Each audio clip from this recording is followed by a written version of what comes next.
All right, we're going to get into the latter part of chapter 41. You'll have to put up with me this morning. Last night I started coughing and sneezing, and I guess that time of the year again. It seems to happen 2 or 3 times a year. So if I get to coughing, I've got my water here and I'm ready to go. If you remember, we talked about some animals that are amongst us today that we are not familiar with. They may be crawling across the parking lot out there and we're not even aware of it. But one in particular one is this little lizard, gecko, that when it's attacked, it raises its tail and it shoots out multiple streams of a slimy, sticky stuff. And that's supposed to deter you from grabbing him and putting him in your home. Not sure I would want him in my home.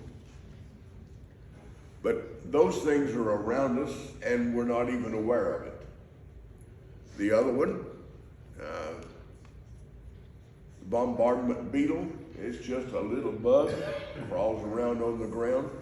You'd never know that it has the capability of producing in its body. Now this is what really gets me. It produces in its body 2 chemicals side by side.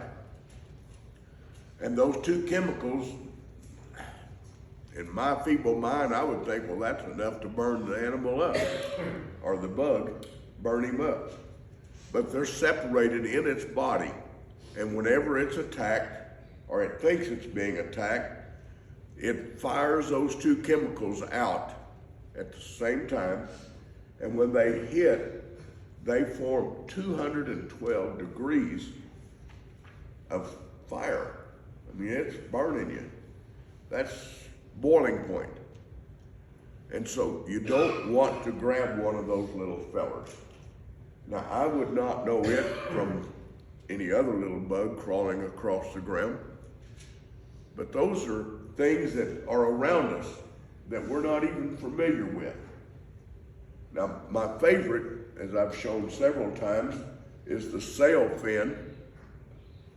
And that particular little animal, he looks ferocious, but he's not big enough to really be ferocious. There are animals around us that, if they were larger, would just scare the living daylights out of us. I was raised on a farm. We had alfalfa, and my dad was kind of unusual when it came to farming. One year, he had ladybug beetles flown in on an airplane, and instead of spraying chemical, it sprayed ladybug beetles all over our alfalfa. And you'd walk through the alfalfa and you'd have these ladybug beetles all over you. And those ate the aphids, and that produced a much better alfalfa crop. One year he got the idea of purchasing and bringing praying mantis. I may have mentioned that already. And the praying mantises, of course, would eat everything that got in its way. And a praying mantis would just grab those bugs that they were eating and break them apart and suck the insides of them out. And we would walk through we loved playing with them because we'd walk through the alfalfa field and we'd just be covered with praying mantises. Now, if those things were 6 foot tall, I wouldn't want one anywhere close to me. A praying mantis, now, you know, they're not very big. A praying mantis has the capability today of killing birds and eating them. Now, a bird is a pretty good size in relationship to a praying mantis. So there are animals around us that are ferocious, but yet we're so much bigger than they are till they don't really fit into our mind as being a dangerous animal. And I mentioned last week about careless weeds. Fossils have shown us that careless weeds reached the height of 600 feet. We chopped a lot of cotton. We chopped way too much cotton. And it was careless weeds. That was 90% of what we chopped was careless weeds. And if they'd have been 600 feet, we'd have been in danger of destroying everything around us, trying to kill those things. So as Peter says in 2 Peter, he says the world that then was destroyed by water. And so the world before the flood was a totally different world than what we're living in today. We might as well get that in our mind. That's in 2 Peter. Now there's some things that created that. That's the sail fin there that I was referring to, that I would trade 20 horny toads for one sail fin.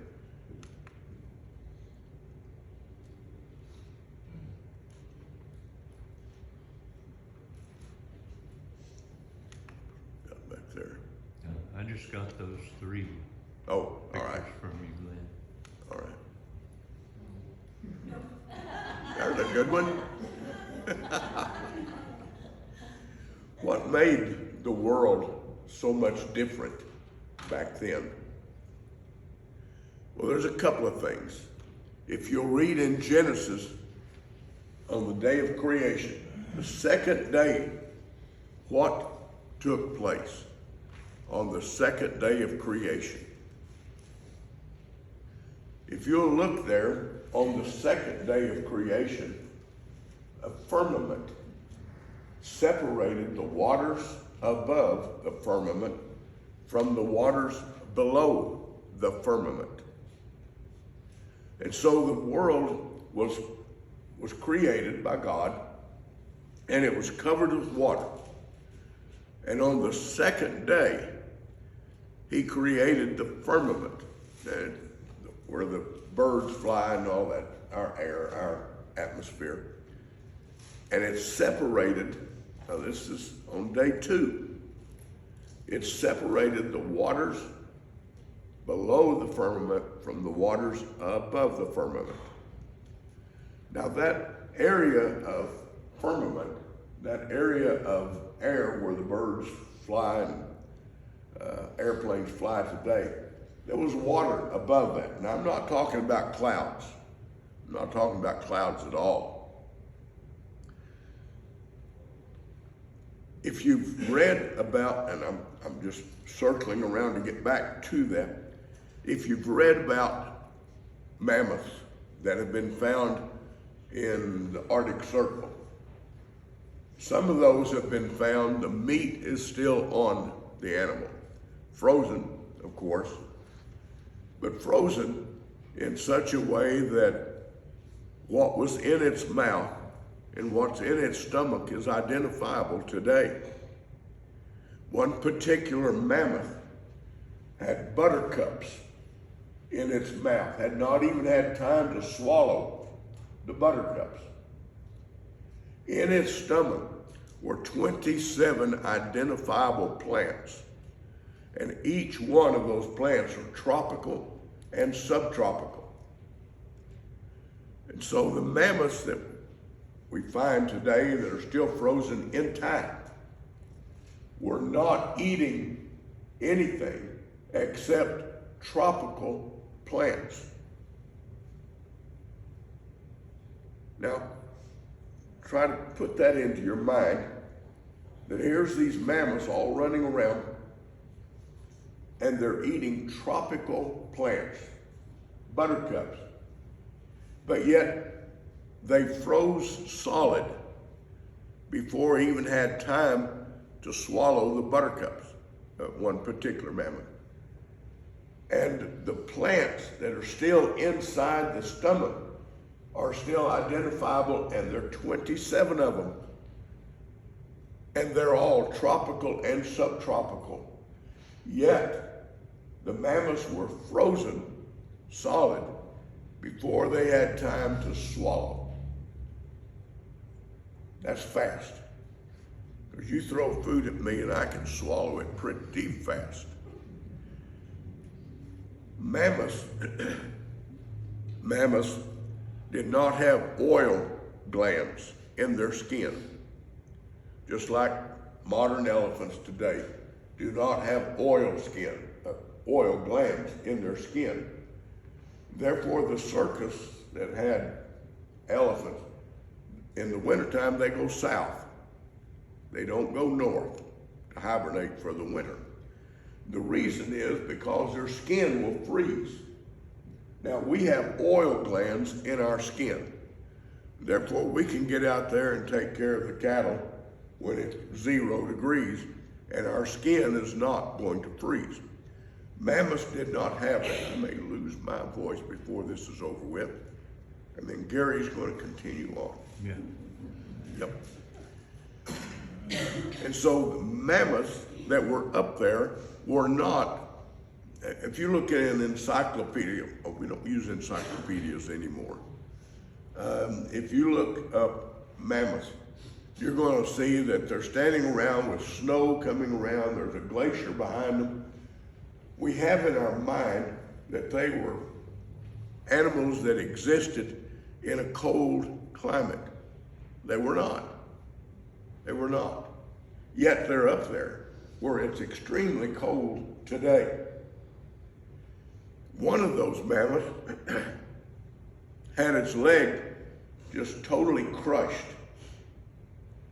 And yet the hair on the mammoth was laying just smooth.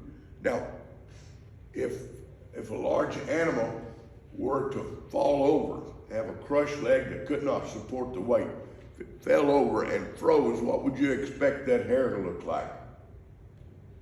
Kind of like when you wake up in the morning and your hair's been sleeping on the right side all night long. But that's not the way this animal is found.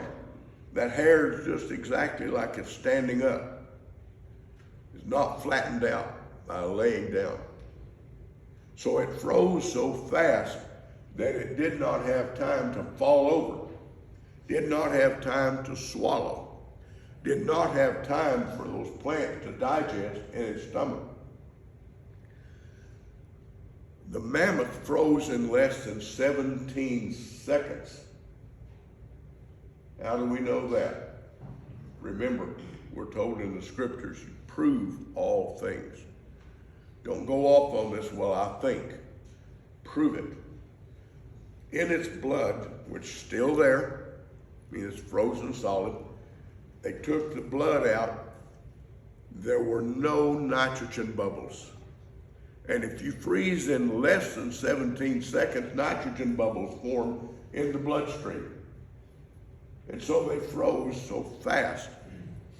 Didn't have time to digest the food, did not have time to swallow the buttercups, did not have time to fall over from a crushed leg, and no nitrogen bubbles in the bloodstream. So what are we to gather from something like that? We're to gather that something happened. It was tropical one minute, and it was cold the next. What would create a situation like that? Back in the 60s and the 70s, most of you probably were not even born then, we used to have something that was real popular, not macrame. It was a glass bowl, a big one. The ones I saw were monsters. You could almost take a bath in them. Well, I couldn't, but some people could. And you'd put a certain amount of plants, certain amount of water, certain amount of dirt, and then you'd put the lid on it, and you never had to add any more moisture to it. You never had to add anything else. It would just maintain. You may have seen or heard of such a thing back in the early days in the 70s. That's what we had.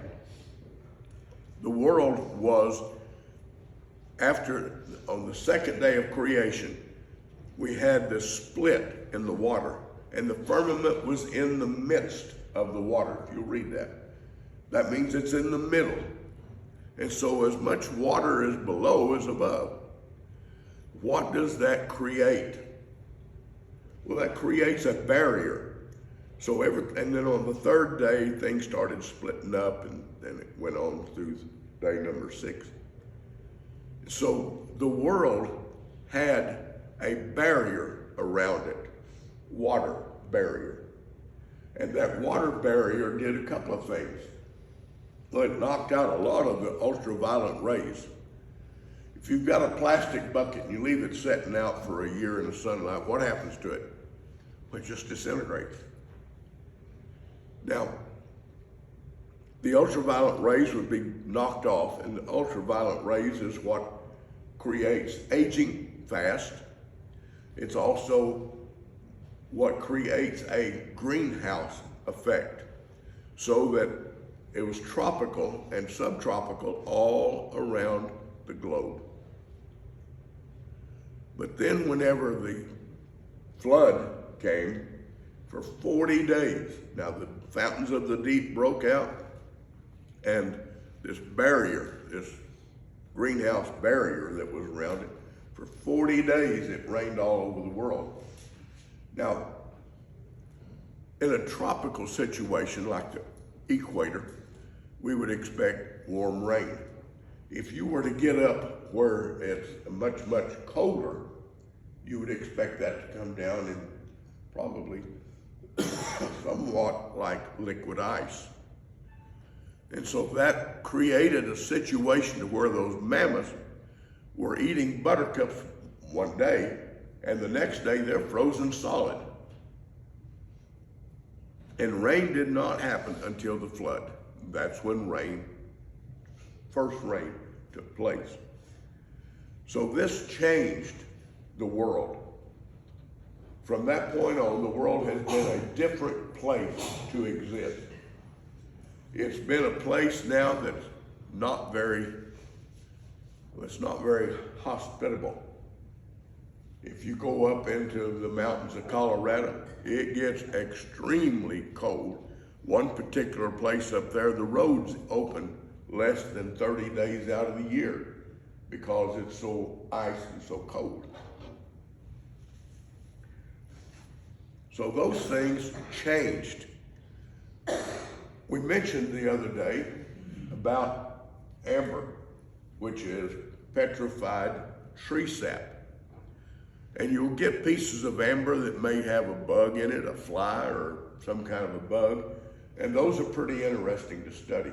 But there's something else found in amber that finally caught the attention of the scientists, and that's air bubbles.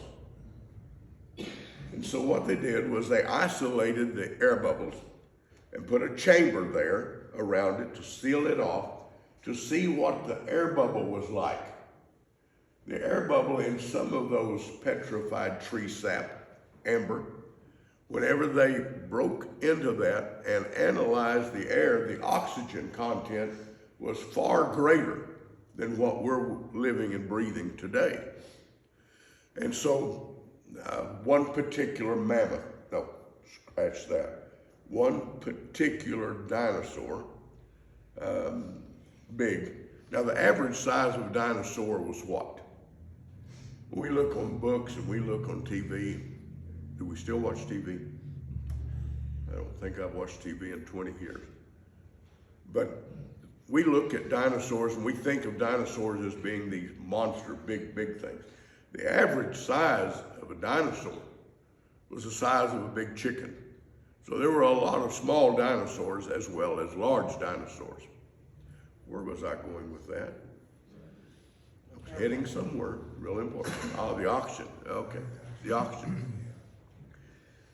One particular large dinosaur has nostrils the size of a horse.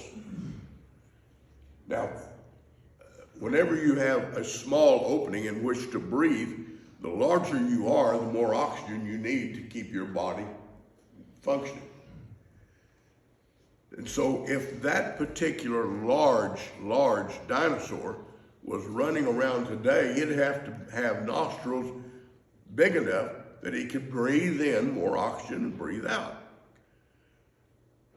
But yet, if the oxygen before, back in the ancient times, if those oxygen in the air was 50% more than what we have today, then you don't have to have so much of it coming in and going out. My wife recently had surgery, and they were concerned because she wasn't breathing in as much. She had the oxygen there, but she just wasn't breathing it in. And they were quite concerned about it. I wasn't that concerned about it because I've seen her when she gets kind of excited and she'll breathe in all the oxygen she needs. But the nurses were a little bit on the concerned side there. But if we had those guys running around, those big dinosaurs today, they'd be having to have oxygen bottles with them. If you go up to Climax, Colorado, up in those mountainous towns, you'll see about every other block there's an oxygen bottle.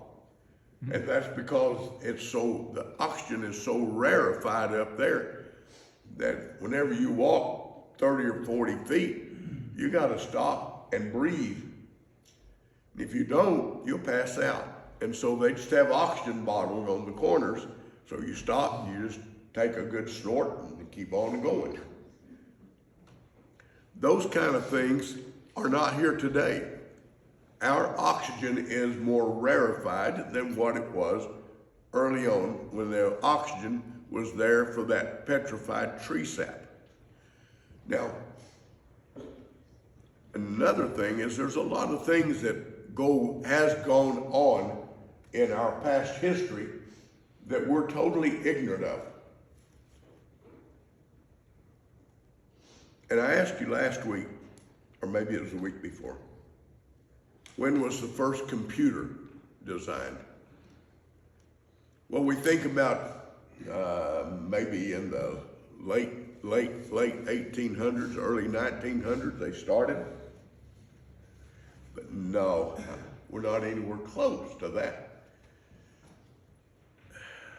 On a sunken ship off the coast of Greece, there was a chunk of something found, and for a long time, nobody really paid a whole lot of attention to it.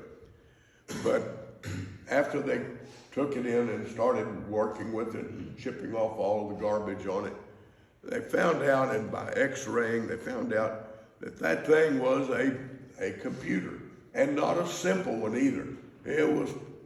They still haven't got it all figured out, but it was quite elaborate with tiny little gears. It's like an overgrown watch as far as the layers of gears upon gears. You can go study that and it just blows your mind of what they had back in the 14, 13, 1200s. And another thing like that is a battery. How long have we had batteries?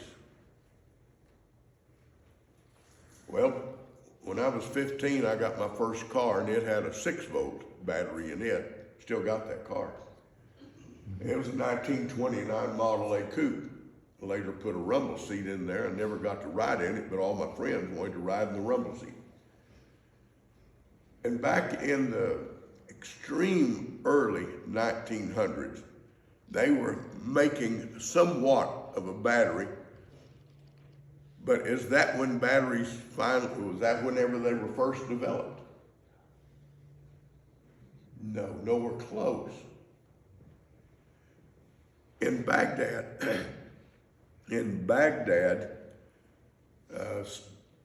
looking at a magician's house, they were gathering all this stuff together. And in these cuneiform tablets, they'd make clay, the deal's kind of flat on the top. You take a chopstick and you're writing with it. And if you had 30 oxen, you'd make a mark, which was a V with a horizontal. And you'd make 30 of those if you were counting your cattle. Okay, there, I've sold you 30 oxen. We get our letter A from that. Just flip that V with a horizontal bar, just flip that over and it's a capital A, and we still have the sound ah, ox or ah. Cuneiform was our first language that we know of. All right, about 2500 BC, in a magician's house in Baghdad, there was a lot of these clay tablets with cuneiform inscription on it. He did a lot of writing. But also in that magician's house was a single cell battery. 2500 BC. That's 2500 BC. He had a battery. Now, what was he doing with a battery? Don't know. He doesn't tell us. But what he does tell us, that to me is more interesting than what he was doing with it, is how did he figure out how to make that battery? You'd never guess. He says that he learned how to make that battery from the writings of the ancients. Now, he's at 2500 BC, and he learned how to make a battery from reading the writings of the ancients. Well, what were they using batteries for? Well, we're not told. We don't know. A lot of that stuff has been lost to us. But we have dumbed down. We have really dumbed down in comparison to what things used to be. Now, we knew nothing about batteries from the writings of the ancients, of a guy at 2000 BC considering ancients. We knew nothing. When I was in school, now a long time ago, we knew nothing about the computers that they had on those old Greek ships, sailing ships. We knew nothing about that. But yet now we're finding out there's a lot of things that we didn't know about. Have you ever heard of, I'm not jumping around, I'm trying to tie all of this together. Have you ever shifts a squirrel? That's, boy, I like it. Have you ever heard of a guy called Marco Polo? Okay. Well, I'm not sure because I ask people all the time, have you ever heard of Magellan? And man, most of the people have never heard of Magellan. He sailed around the world collecting one thing, my favorite thing, pepper. Were you taught that in school? No. That was all he was interested in, black pepper. Love that stuff. My wife just says, cook and you cover it with pepper. There used to be wars over pepper. Pepper used to sell for 1 ounce of pepper, 1 ounce of gold. So yeah, and it's also the most expensive thing in a restaurant is pepper. But anyway, I got off on that. These things we didn't know about. Batteries we didn't know about until just recently. We didn't know about those old computers. We didn't know about it. You see, we think we're pretty smart. We think we've got it all together. 18 years of college, man, I know everything there is to know. And then I have to ask my grandson, can you help me on this cell phone? And he can go to that cell phone and get a whole lot more information than I could spending months up there in the University of Oklahoma library. So no, hell, you can go 18 years of college and like my dad said, okay, you got a PhD, that's post-hole digger, now you're a smart post-hole digger. But we're dumb. We really are pretty dumb. Because we don't know what all went before us.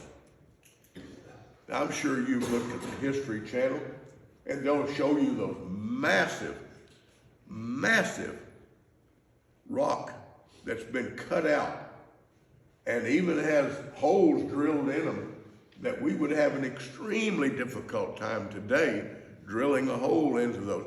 And then they lifted them up. How'd they build a pyramid? We don't know. I read where one guy figured it out. They piled sand up there and everybody and their neighbors came and pulled those big rocks up there and then they blew all the sand away. Well, that sounds pretty stupid to me. That may have been the way they did it on one, but I'll bet you they didn't do it on the second one like that. How did they do it? We don't know. There's a lot of things that we don't know. We're learning. Oh, we're learning. But there's a lot of things we don't know. Now, all of that, I'm going to jump right into the point, finally. A lady, less than 20 years ago, a lady was in a lab under the microscope. She wasn't under the microscope. Make sure I get that right. But she had some fossilized dinosaur bones. Now, this is less than 20 years ago. And she's looking at those through the microscope, and she saw something that was wrong. And so she went to her supervisor and says, here's what I found in those dinosaur bones I've been studying. And he said, that's impossible. Go back and do it over again. Do it all over again, because that's not right. So she went back and did the same process over again. She came back to her supervisor and says, hey, this ain't right, but here's what it is. So now, within the last, I guess 18 years, something like that, time flies when you're having fun. All these guys now have been studying these bones under a microscope, and guess what they're finding? Blood cells, collagen, soft tissue. And they said, no, that's impossible. Cannot be. But yet it's there. And all these different scientists from all around the world have been studying this, trying to prove it wrong, because it's wrong. It cannot be there. Why can it not be there? Well, my goodness. If you've got something that's 15, 20, 30 million years old, cannot have soft tissue, that's gone. Can't have collagen, that's gone. Can't have blood vessels, gone. Or blood, not vessels, blood platelet. Glad you mentioned that, because I would have never got that stuck in my head this morning. But they're there. And now within the last 20 years, all of this that we've been told, dinosaurs died out millions of years ago.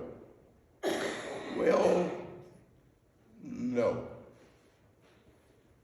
Because if they had been, there would be none of this soft tissue in these. It just would not be there. But yet it's there. And so now they've got to go back and try to figure out. And I've read several of these journal articles. They're saying, well, they died out millions of years ago, but there's a few of them that were left around. And those are the ones that we're finding now. Well, that's pretty convenient. So if they all died out millions of years ago, what's the last couple of them doing running around? And how did we happen to find just those bones? Well, they don't want to tell you all of that, because it doesn't fit into their religion. And that's what it is. It's a religion. This idea that the world is millions of years old and that the Bible has nothing to do with it, God has nothing to do with it, that's a religion. Get that in your mind. It's a religion. Why? Why is it a religion? Why do we want it to be millions of years ago, which would leave God out? Why? Because I don't have to live by God's rules if God is not involved in the creation of it. And in Job chapter 40 and 41, God said, look over there, that behemoth. I made that little animal. Job, if I made him and I'm the only one that can bring him down low, then I'm the most powerful. And then in 41, God says, I'm going to explain to you this animal over here, this Leviathan. Let's get it in detail here. How powerful it is. God says, I'm more powerful than that animal I made. Now, if that's all wiped out, then God is not powerful. What God says makes no difference. Then I can live any way I want to. It's a different religion. That's all it is. It's a religion. And whenever you get that into your mind, then you start saying, aha, now I understand that you're wanting this to be so many millions of years old. That's to get God out of the picture. Have you ever heard this particular rock, according to carbon dating 14, is 26 million years old? Well, that all sounds good, because they did the research. Carbon dating 14. Okay. The guy that developed carbon dating made the statement. He said it's only good back through the second Egyptian dynasty. After that, the dates start warbling, is his word. And so you've got a shaft that was attached to an axe head, and you're studying this shaft, this handle, and you want to use carbon dating 14, and suppose it's from the 4th Egyptian dynasty, way on back there. Well, it's going to give you some dates.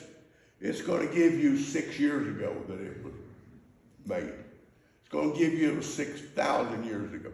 It's going to give you a date of 14 years ago, and 46 million years ago, and 32 million years ago, because the dates start warbling. And what do? Hey, I want that one right there. So I pulled that date out. I did carbon dating 14, and here's the date I was able to reach and get. So there's ways in which they manipulate these things. I wish we had time to go ahead on that. Punch that button. We go for it.